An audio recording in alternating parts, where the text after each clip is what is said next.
In the world of basketball, there are only a few players who leave an incredible mark on the game. One such player is Mahmoud Abdul-Rauf. Abdul-Rauf, formerly known as Chris Jackson, was born on March 9, 1969, in Gulfport, Mississippi. From a young age, it was clear that he possessed a rare gift for the sport of basketball. Growing up in a poverty-stricken home with a single mother, he was diagnosed with Tourette's when he was 17, but had been dealing with it his whole life up until that point. Abdul-Rauf was known to frequently be on the city's playground basketball courts, often practicing for hours on end, making sure the ball didn't even touch the rim. His condition wouldn't let him leave these rundown courts until it told him his shot was perfect. Rauf's exceptional skills earned him a scholarship to Louisiana State University. During his college career, he set numerous records and was recognized as one of the top players in the country.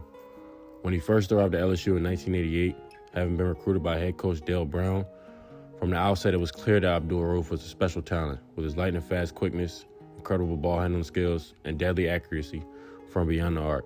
In his freshman year, he averaged 30.2 points per game and was named SEC Player of the Year, along with being an All-American. However, it was in his sophomore year that Abdul-Rauf truly exploded onto the national stage.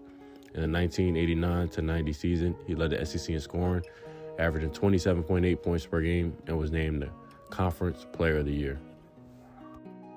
But it wasn't just his physical abilities that set him apart.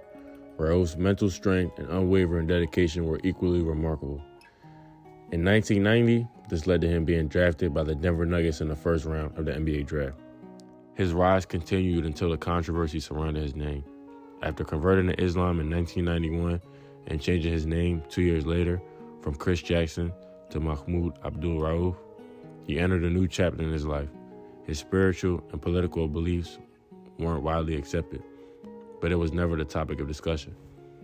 The eyes of the NBA world all focused on him when he refused to stand for the United States national anthem. In his eyes, the American flag was a symbol of oppression and injustice, something that he could not pledge his allegiance to. Backlash followed, and the NBA decided to suspend Abdul-Rauf during the 1995-1996 NBA season for his refusal to stand during the Star-Spangled Banner. His suspension didn't last long. A compromise was reached between himself and the league. He was back on the court again. The aftermath and backlash he received ultimately changed his career and halted his rise to stardom. His minutes and role on the team changed. As the leading scorer on his team, he was brought off the bench to help the team. Eventually, he got traded away from the Denver Nuggets to the Sacramento Kings. From there, his time in the NBA began ticking.